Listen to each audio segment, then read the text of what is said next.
नमस्कार दोस्तों, स्वागत है आप सभी का आपके अपने ऐसे YouTube चैनल पर। दोस्तों, हम एनसीईआरटी के तारतम्य में आज पढ़ने जा रहे हैं भूगोल का तीसरा चैप्टर, जिसमें पढ़ेंगे हम अपवाह को।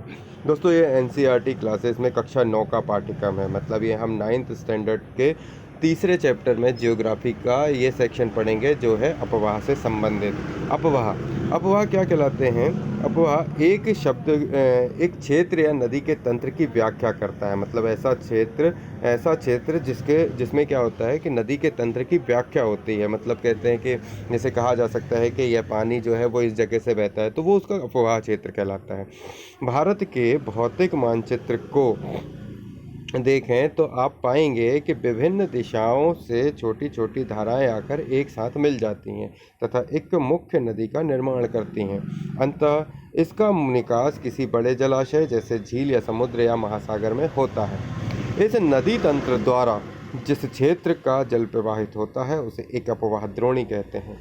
मानचित्र का अवलोकन करने पर यह पता चलता है कि कोई भी ऊंचा क्षेत्र जहां पर्वत या उच्च भूमि दो पड़ोसी अपवाह द्रोणियों को एक दूसरे से अलग करती हैं, इस प्रकार की उच्च भूमि को जल विभाजक कहते हैं। क्या आप जानते हैं कि विश्व की सबसे बड़ी अपवाह द्रोणी अमेजन नदी है? ठीक है। और अगर आप ज्ञात करना चाहें तो आप ये ज्ञात कर सकते हैं कि भारत में किस नदी की अपवाह द्रोणी सबसे बड़ी है। तो ये आप खोजकर मुझे कमेंट बॉक्स में बताइएगा। और मैंने जो बताया वो विश्व का बताया, जिसमें अमेजन की सबसे बड़ी द्रोणी है। एग्जाम्पल इस तीसरे वाले के लिए मैं आपको एक सपोर्ट करता हूँ। हमारे जो अपवाह क्षेत्र हैं बेसिकली दो भाग में बटे हैं, एक गंगा का अपवाह क्षेत्र और एक ब्रह्मपुत्र का अपवाह क्षेत्र। अब आप ये मुझे बताएं कि भारत में किस नदी की अपवाह द्रोणी सबसे बड़ी है, तो आप मुझे कमेंट करके बता सकते हैं। नेक्स्ट आगे बढ़ते हैं। भारत में अपवाह तंत्र। भारत के अपवाह तंत्र का नियंत्रण मुख्यतः भौगोलिक आकृतियों के द्वारा होता है और इस आधार पर भारतीय नदियों को दो मुख्य वर्गों में विभाजित किया गया है। पहला हिमालय की नदियां और दूसरा प्रायद्वीपीय नदियां। भारत के मुख्य भौगोलिक क्षेत्रों से उत्पन्न होने के कारण हिमालय तथा प्रायद्वीपीय नदियां एक दूसरे से भिन्न होती हैं। तो मैंने क्या बताया, नदियों का विभाजन दो भागों में किया गया है भौगोलिक क्षेत्रों में। एक तो हिमालय की नदियां और दूसरा प्रायद्वीपीय नदियां। हिमालय की अधिकतर नदियां 12 मासी नदियां होती हैं, क्योंकि हिमालय से क्या है, बर्फ के पिघलने से जो पानी है वो इन नदियों में मिलता है, इसलिए यहाँ की जो नदियाँ हैं वो 12 महीने क्या होती हैं, बहती रहती हैं। और इनमें वर्ष भर पानी भरा रहता है, क्योंकि इन्हें वर्षा के अतिरिक्त ऊंचे पर्वतों से पिघलने वाली हिम द्वारा जो है जल प्राप्त हो जाता है। हिमालय की दो मुख्य नदियां सिंधु तथा ब्रह्मपुत्र इस पर्वतीय श्रृंखला के उत्तरी भाग से निकलती हैं। तो हिमालय के उत्तरी भाग से कौन कौन सी नदियां निकलती हैं? तो हिमालय की दो मुख्य नदियां सिंधु और ब्रह्मपुत्र जो है वो इसी पर्वत श्रृंखला के उत्तरी भाग से निकलती हैं। और इन नदियों में पर्वतों को काटकर गारजा का निर्माण किया है। इन नदियों ने क्या किया है? पर्वतों को काटकर गारजा का निर्माण किया है। गारजा क्या कहलाते हैं? कुछ इस तरीके से क्षेत्र बनते हैं जिससे क्या है, पर्वत पहले क्या है, जो पर्वत है उन पर्वतों के क्षेत्रों को धीरे धीरे क्या है वो कटते हुए वो इस तरीके से गारजा का निर्माण कर लेते हैं। हिमालय की नदियाँ अपनी उत्पत्ति के स्थान से लेकर समुद्र तक के लंबे रास्ते को क्या करती हैं, तय करती हैं। तो देखिए, इसको बोलते हैं गारजा, है ना। ये किसी बड़े पहाड़ को काट कर ये नदियाँ क्या होती हैं, वहाँ से बहती रहती हैं। ओके, नेक्स्ट आते हैं अपवाह प्रतिरूप। एक अपवाह प्रतिरूप की धाराएं एक निश्चित प्रतिरूप का निर्माण करती हैं, जो कि उस क्षेत्र की भूमि की ढाल, जलवायु संबंधी अवस्थाओं तथा आधास्य शैल संरचना पर आधारित है। यह द्रुमाकृतिक, जालीनुमा, आयताकार तथा अरीय अपवाह प्रतिरूप है। द्रुमाकृतिक प्रतिरूप तब बनता है जब धाराएं उस स्थान के भूस्थल की ढाल के अनुसार बहती हैं, और इस प्रतिरूप में मुख्य धारा तथा उनकी सहायक नदियां एक वृक्ष की शाखाओं की भांति प्रतीत होती हैं। जब सहायक नदियां मुख्य नदी के समकोण पर मिलती हैं, तब जालीनुमा प्रतिरूप का निर्माण करती हैं। जालीनुमा प्रतिरूप वहाँ विकसित करता है जहाँ कठोर तथा मुलायम चट्टानें समांतर पाई जाती हैं। आयताकार अपवाह प्रतिरूप प्रबल संधित शैलीय भूभाग पर विकसित करता है। अरीय प्रतिरूप तब विकसित होता है जब केंद्रीय शिखर या गुंबद जैसी संरचना धाराएं विभिन्न दिशाओं में प्रवाहित होती हैं और विभिन्न विभिन्न प्रकार के अपवाह प्रतिरूप का संयोजन एक ही अपवाह द्रोण में पाया जाता है। तो देखो ये जो है इनके सभी के जो मैंने बताया उनको देखो। दुमाकृतिक अपवाह क्या कहलाता है? दुमाकृतिक अपवाह देखिए जैसे कि ये क्षेत्र है उससे क्या है विभिन्न प्रकार के क्षेत्रों में ये मुख्य धारा की सहायक नदियाँ मिलकर उनको क्या करती हैं, मिक्स होती हुई मिलती हैं, तो ये दुमाकृतिक अपवाह कहलाता है।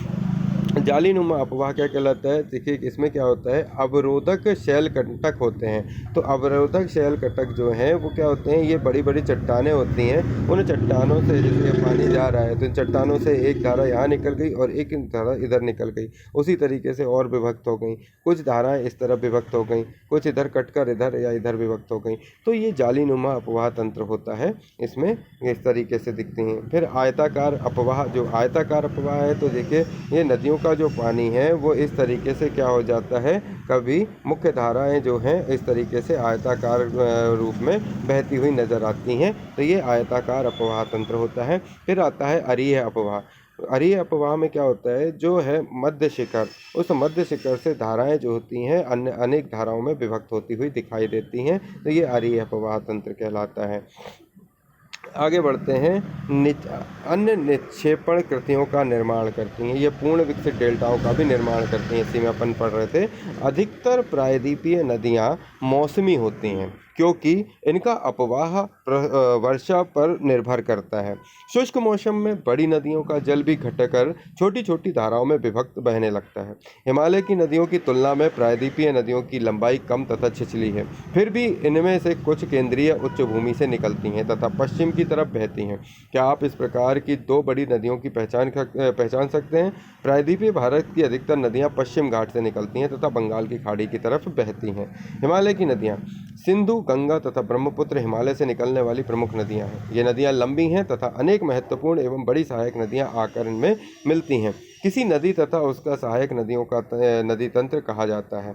क्या कहा जाता है, तो उसमें आगे देखते हैं। ये जो अपन पढ़ रहे हैं इसमें यहाँ पर अब देखो नदी की विभिन्न अवस्थाएं, तो विभिन्न अवस्थाओं में देखिए सबसे पहले क्या होता है, नदी एक स्रोत से निकलती है, उसके बाद फिर वो बहती हुई उसके ऊपरी भाग से ये मध्य भाग की तरफ आती है।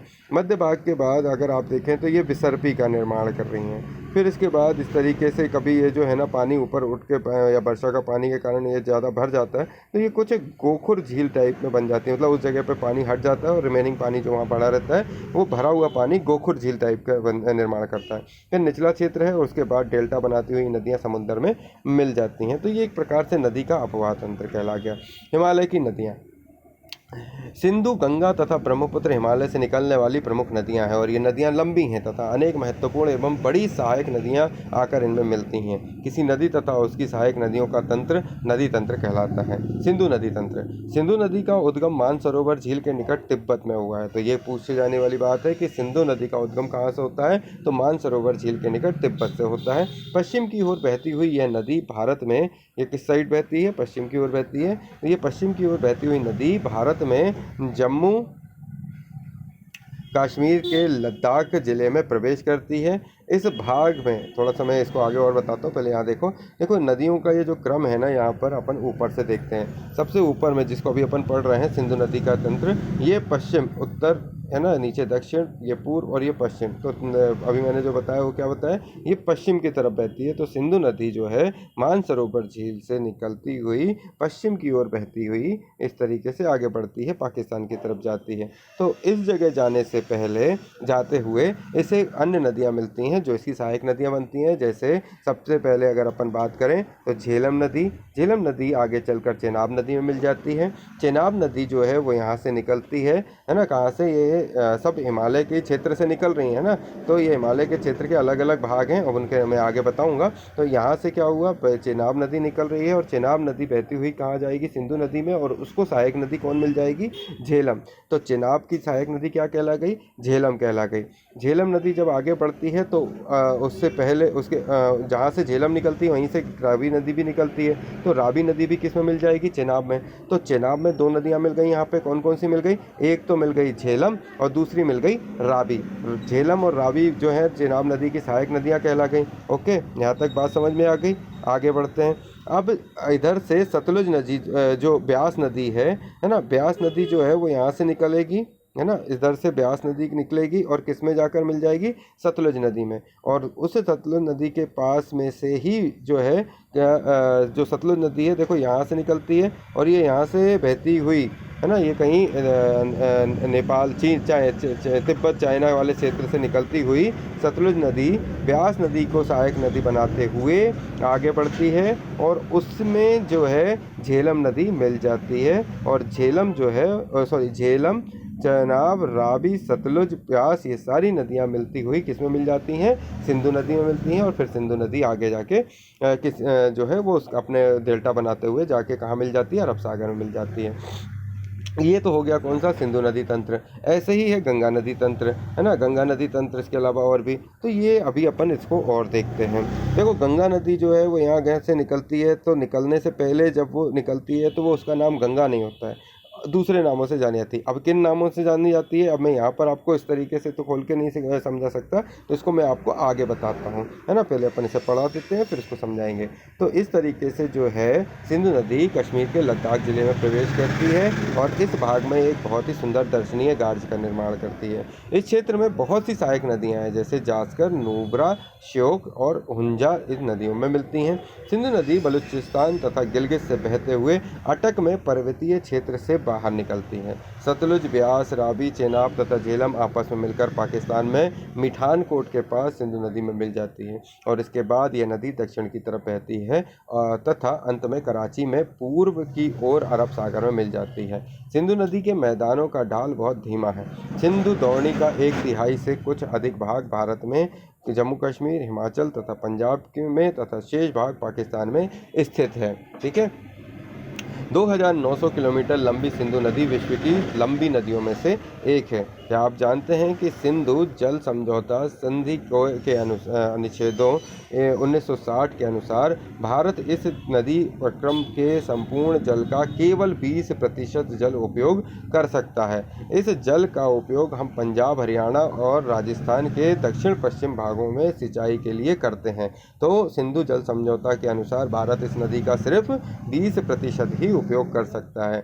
आगे बढ़ते हैं अब गंगा नदी तंत्र। तो अब समझिएगा, गंगा नदी को मैं जो समझाना चाह रहा था उसको मैं वहाँ पे दिखा नहीं सकता था, दिखाने में समझ में नहीं आता आपको, इसलिए मैं इसे पढ़ता हूँ फिर समझाता हूँ। गंगा नदी की मुख्य धारा भागीरथी गंगोत्री हिमानी से निकलती है। तो गंगा जब निकलती है तो किस नाम से निकलती है बेटा, भागीरथी। तो गंगा की मुख्य धारा भागीरथी गंगोत्री हिमानी से निकलती है तथा अलकनंदा उत्तराखंड के देवप्रयाग में इससे क्या हो जाती है, मिलती है। तो अब मैं यहाँ पे आपको दो बातें समझाता हूँ। तो फिर यहाँ पे देवप्रयाग है जहाँ भागीरथी और अलकनंदा मिलती हैं और यहाँ पर ही इसका नाम बदलकर अब गंगा होता है। तो जब गंगा जब जहाँ से निकलती हैं उस समय उनका नाम क्या होता है, भागीरथी, है ना, भागीरथी। और भागीरथी नदी जब आगे चलती है और वो एक दूसरी नदी अलकनंदा, है ना, अलकनंदा से मिलती है, तब ये दोनों नदियाँ जिस नदी का निर्माण करती हैं वो कहलाएगी गंगा नदी। ठीक है।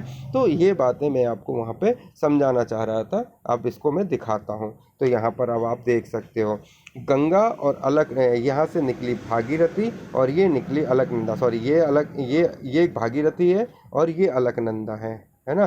तो अलकनंदा और भागीरथी ये दोनों नदियाँ जब आगे बढ़ेंगी तो एक जगह आके जब मिलेंगी तो ये कहलाएगा प्रयाग, संगम इन दोनों का, तो ये कहलाता है देवप्रयाग। और फिर यहाँ से जिस नदी का नाम बनता है वो कहलाती है गंगा।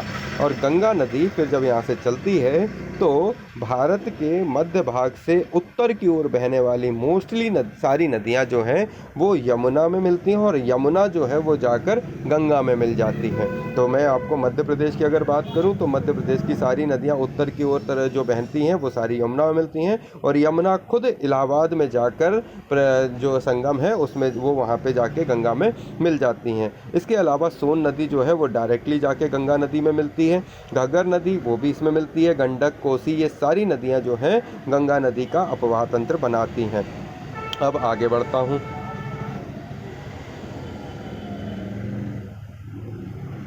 ठीक है। तो जो आप ये दृश्य देख रहे हो ये है देवप्रयाग में भागीरथी और अलकनंदा का संगम। एक तरफ से क्या आ रही है, अलकनंदा आ रही है और एक तरफ से जो है भागीरथी आ रही हैं। इन दोनों नदियाँ जहाँ पर आके मिलती हैं तो ये बनाती हैं गंगा नदी।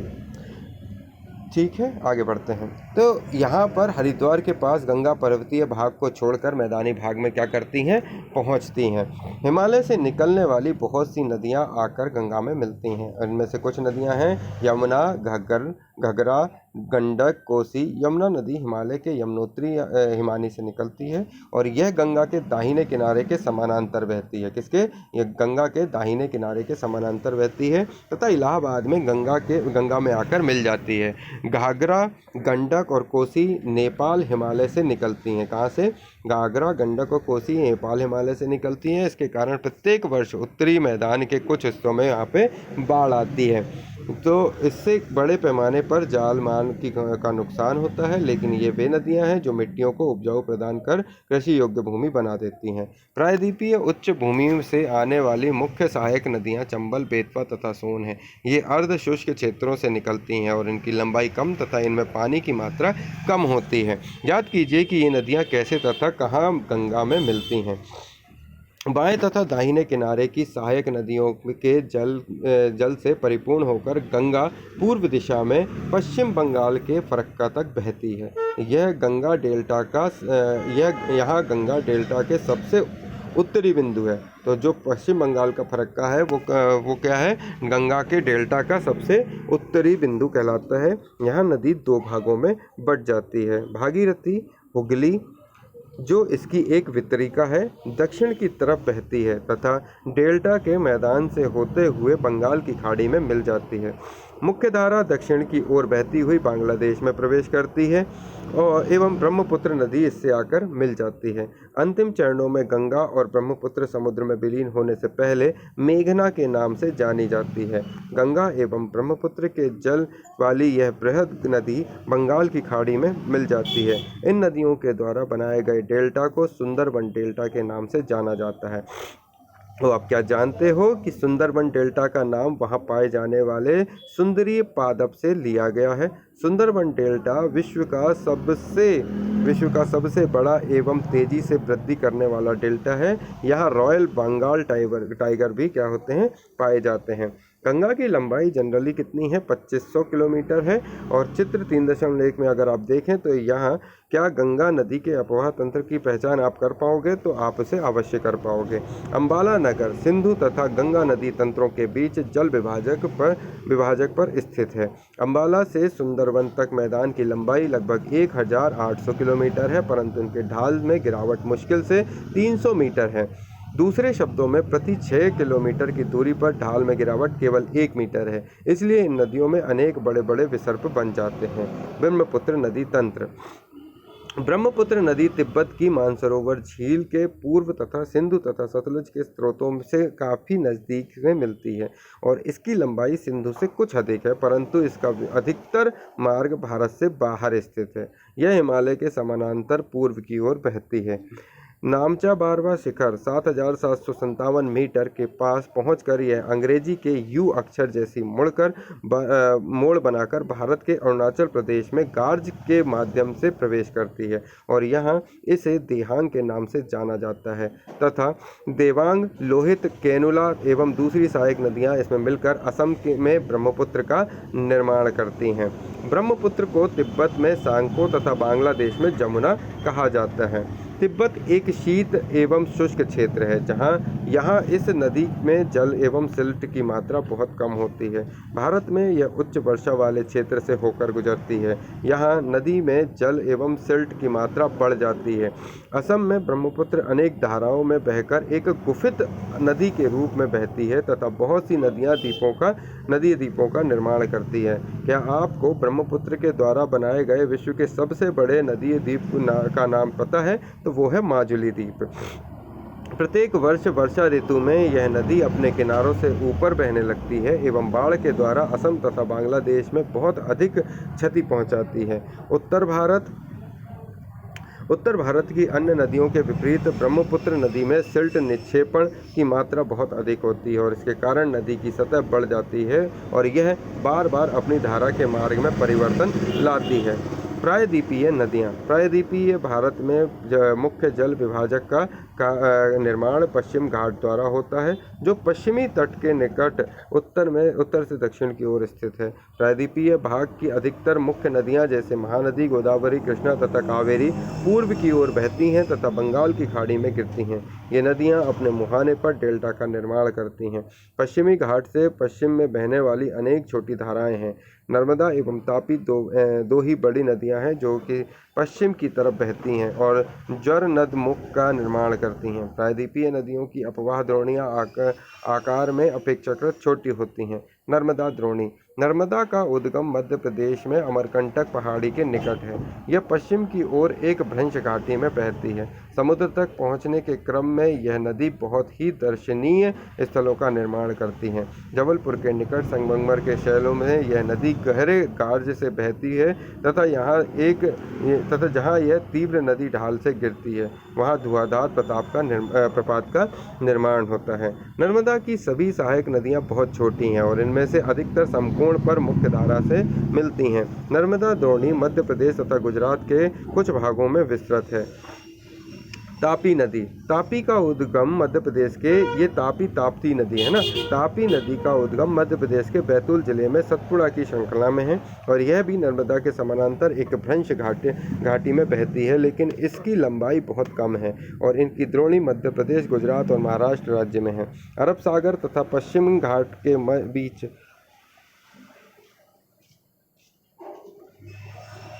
अरब सागर तथा पश्चिमी घाट के बीच का तटीय मैदान बहुत अधिक संकीर्ण है, इसलिए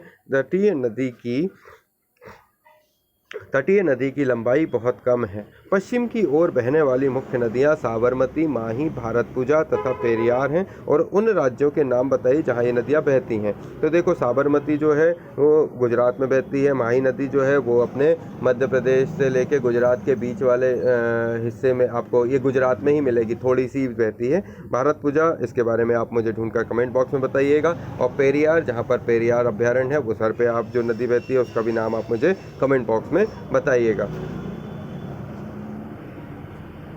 नेक्स्ट आते हैं गोदावरी द्रोणी।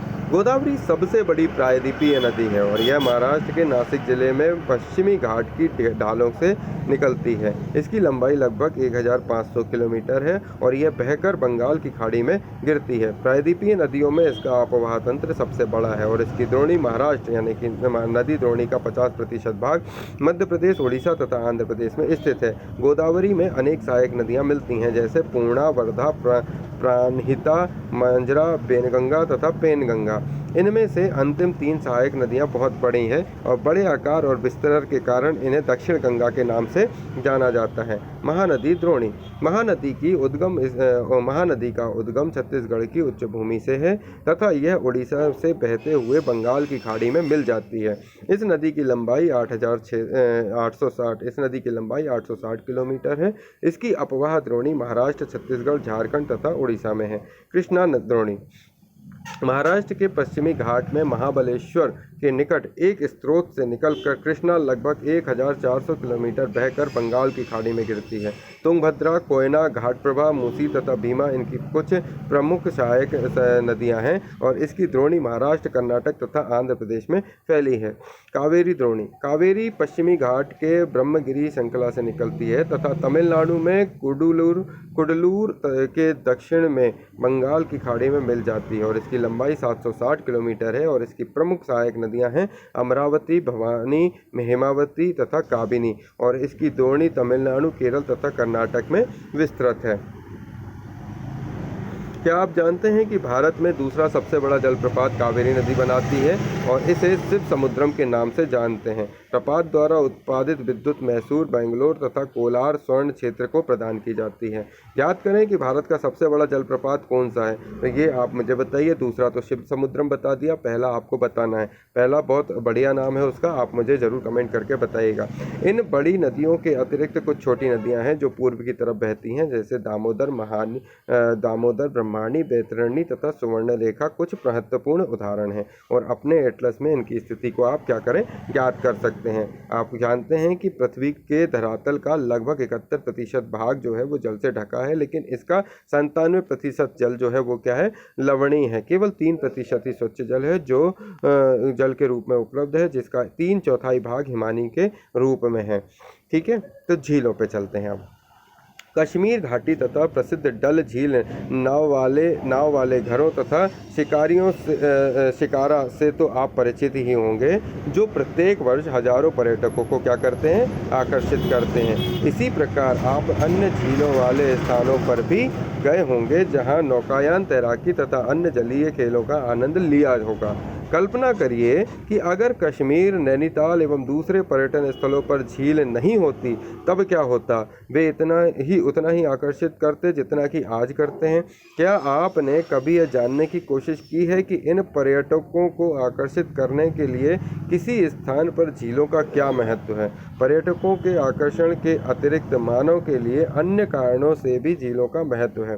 पृथ्वी की सतह के गर्त वाले भागों में जहां जल जमा हो जाता है, उसे झील कहते हैं। आप जानते हैं कि बड़े आकार वाले झीलों को समुद्र कहा जाता है, जैसे कैस्पियन, मृत और अरल सागर। भारत में भी बहुत सी झीलें हैं। ये एक दूसरे से आकार तथा अन्य लक्षणों से भिन्न हैं। अधिकतर झीलें स्थायी होती हैं तथा कुछ में केवल वर्षा ऋतु में ही पानी होता है, जैसे अंतर्देशीय अपवाह वाले अर्धशुष्क क्षेत्रों की द्रोणी वाली झीलें। यहाँ कुछ ऐसी झीलें हैं जिनका निर्माण हिमानिया एवं बर्फ चादर की क्रिया के फलस्वरूप हुआ है, जबकि कुछ अन्य झीलों का निर्माण वायु, नदियाँ एवं मानवीय क्रियाकलापों के कारण हुआ है। एक विसर्प नदी बाढ़ वाले क्षेत्रों में कटकर गोखुर झील का निर्माण करता है। स्पिट तथा बार रोधिका तटीय क्षेत्रों में लैंगून का निर्माण करते हैं, जैसे चिल्का झील, पुलिकट झील, कोलेरू झील। अंतर्देशीय भागों वाली झील कभी कभी मौसमी होती हैं। उदाहरण के लिए राजस्थान की सांभर झील, जो एक लवण जल वाली झील है, कि इसके जल का उपयोग नमक के निर्माण के लिए किया जाता है। मीठे पानी की अधिकांश झीलें हिमालय क्षेत्र में हैं और ये मुख्यतः हिमानी द्वारा बनी हैं। दूसरे शब्दों में ये तब बनी जाती हैं जब हिमानियों ने या कोई द्रोणी गहरी बनाई हो, जो बाद में हिम पिघलने से भर गई हो, या किसी क्षेत्र में शिलाओं या मिट्टी से हिमानी मार्ग बंध गए हों। इसके विपरीत जम्मू तथा कश्मीर की बुलर झीलें भूगर्भीय क्रियाओं से बनी हैं और यह भारत की सबसे मीठे पानी वाली प्राकृतिक झीलें हैं। डल झील, भीमताल झील, नैनीताल, लोकटाक तथा बाड़ा पानी कुछ अन्य महत्वपूर्ण मीठे पानी की क्या हैं, झीलें हैं। तो ये झीलों को आप देख रहे हैं, ये लोकटाक झील है, इसमें ये मीठे पानी की झील है। इसके अतिरिक्त जल विद्युत उत्पादन के लिए नदियों पर बांध बनाने से भी झील का निर्माण हो जाता है, जैसे गुरु गोविंद सागर भाखड़ा नंगल परियोजना, है ना। तो क्या हो जाता है, जल विद्युत उत्पादन के लिए नदियों पर बांध बनाने से भी क्या हो जाता है, झील का निर्माण होता है नदियों पर, जैसे गुरु गोविंद सागर या भाखड़ा नंगल परियोजना। क्रियाकलाप एटलस की सहायता से प्राकृतिक तथा मानव निर्मित झीलों की सूची आप बना सकते हैं, तो आपको ये पता चल जाएगा कि प्राकृतिक कितनी है और मानव निर्मित कितनी है। झीलें मानव के लिए अत्यधिक लाभदायक होती हैं। ये एक झील नदी के बहाव को सुचारू बनाने में सहायक होती है। अत्यधिक वर्षा के समय यह बाढ़ को रोकती है तथा सूखे के मौसम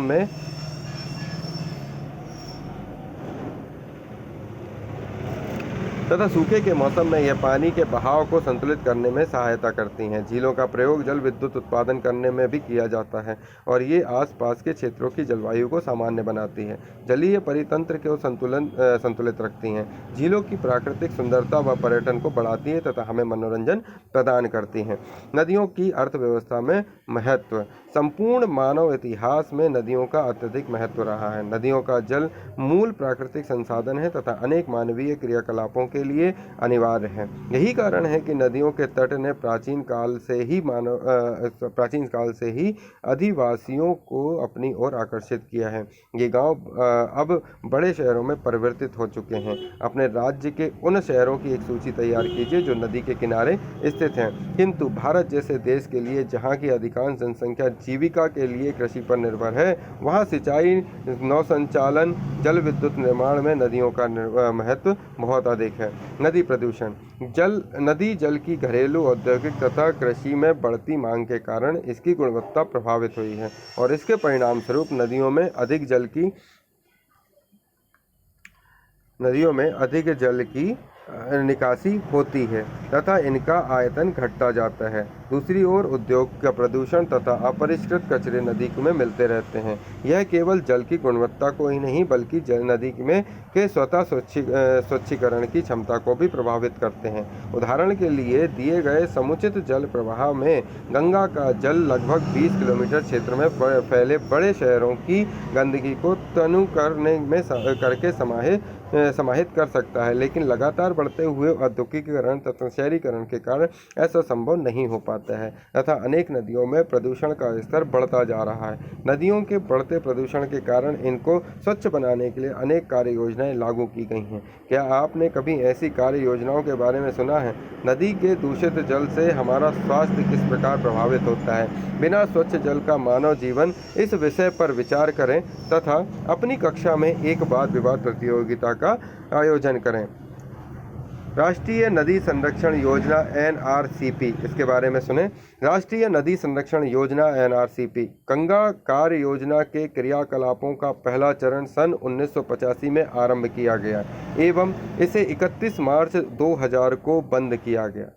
राष्ट्रीय नदी संरक्षण प्राधिकरण की कार्यकारी समिति ने गंगा कार्य योजना के प्रथम चरण की प्रगति की समीक्षा की तथा गंगा कार्य योजना के प्रथम चरण से प्राप्त अनुभवों के आधार पर आवश्यक सुझाव दिए। इस कार्य योजना को देश की प्रमुख प्रदूषित नदियों में राष्ट्रीय नदी संरक्षण योजना के अंतर्गत लागू किया गया है। गंगा कार्य योजना के दूसरे चरण को राष्ट्रीय नदी संरक्षण योजना के अंतर्गत शामिल कर लिया गया है।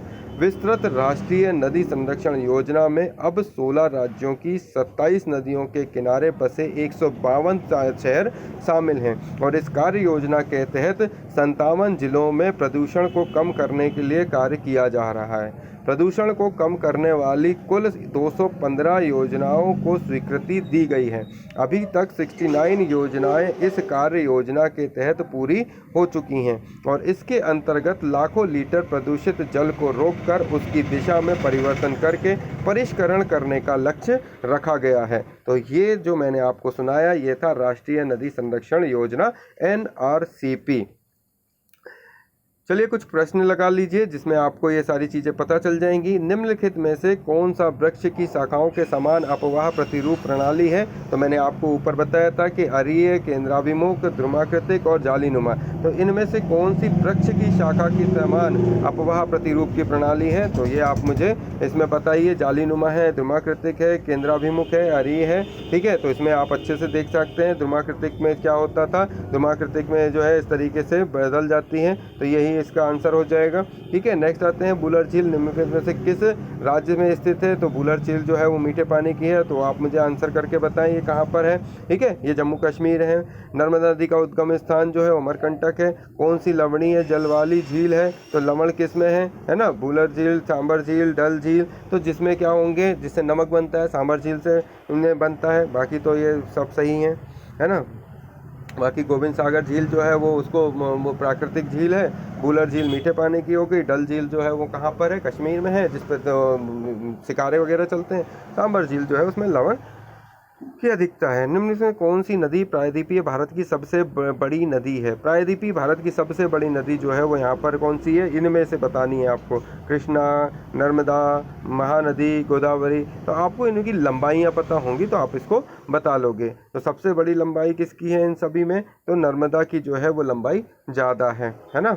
टोटल नर्मदा जो है वो मध्य प्रदेश में 13-12 चलती है और वैसे उसकी लंबाई जो है कुछ ज़्यादा है थोड़ी सी। और भ्रंश घाटी से होकर बहती है। इनमें से कौन सी नदियाँ भ्रंश घाटी से बहती है? तो वो ताप्ती नदी है और नर्मदा नदी है जो भ्रंश घाटियों से बहती है। जल विभाजक का क्या कार्य होता है? भारत में सबसे विशाल नदी द्रोणी कौन सी है? इन प्रश्नों के उत्तर आपको स्वयं देने हैं ताकि आप इसको जान सकें, समझ सकें। और जहाँ आपको नहीं समझ में आता या नहीं बनता है तो उसके लिए आप हमसे हमसे कांटेक्ट कर सकते हैं, आप हमें कमेंट कर सकते हैं, हम आपसे जुड़े रहेंगे और आपको अच्छी बातें बताते चलेंगे। थोड़ा सा नदी क्षेत्रों को मैं ऊपर से फिर से बता देता हूँ।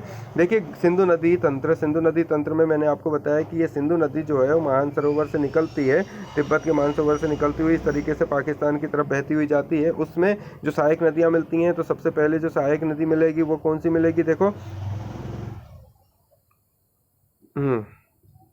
सबसे पहले मिलेगी यहाँ पर, देखो ये सिंधु नदी में जो है ये बूलर झील तो यहीं कहीं निकल गई, ये इधर से बन चलते हैं ना, ये चेनाब नदी यहाँ से यहाँ के पड़ रही है, इसमें झेलम मिल गई, इधर से रावी मिल गई। फिर इधर से अगर चले तो ब्यास नदी जो है वो सतलुज नदी में मिली, और सतलुज नदी भी किस में मिल गई, इसमें चेनाब में मिल गई। और फिर चारों को लेके चेनाब नदी किस में मिल गई, सिंधु नदी में मिल गई। ठीक है, तो सारी नदियाँ किस में मिलती हैं, चेनाब में मिलती हैं। ओके, आगे बढ़ो भाई, आगे बढ़ते हैं तो अगला मिलेगा आपको गंगा नदी का तंत्र। गंगा नदी में ये यहाँ से भागीरथी और अलकनंदा मिलकर गंगा का निर्माण करती हैं देवप्रयाग में, हरिद्वार के। फिर ये आगे बढ़ती हुई जाती है और यहाँ पर ये क्या है, यमुना नदी से मिलती है, तो ये मिलती है इलाहाबाद के संगम में। फिर इसके बाद ये आगे बढ़ती हुई जाती हैं तो ये धीरे धीरे जो है बंगाल की खाड़ी में मिल जाती हैं। इसके बाद आगे बढ़ते हैं उत्तर, और इधर साइड पे ब्रह्मपुत्र जो है, ब्रह्मपुत्र को मैंने बताया ये सांको नदी के नाम से जानी जाती है तिब्बत में, चीन में। और फिर ये यहाँ से जाती हुई यू आकार में कन्वर्ट होती हुई ये फिर अरुणाचल प्रदेश से अंदर की तरफ बढ़ती है। तो ये जो तंत्र है वो पूरा मैं आपको बता चुका हूँ, इसमें और भी चीज़ें आप देख सकते हो। इसी के साथ हमारे इस चैप्टर के साथ हमारे साथ जुड़े रहिए, ताकि हम नई नई चीज़ें आपको बता सकें और यह एनसीईआरटी का तारतम्य आपके साथ जुड़ा रहे। जल्दी ही आते हैं नए वीडियो के साथ, तब तक के लिए आप हमारे चैनल को सब्सक्राइब और शेयर ज़रूर करें। फिर हम आते हैं नए वीडियो के साथ, तब तक के लिए लेते हैं आपसे इजाज़त। जय हिंद, जय भारत। थैंक यू दोस्तों।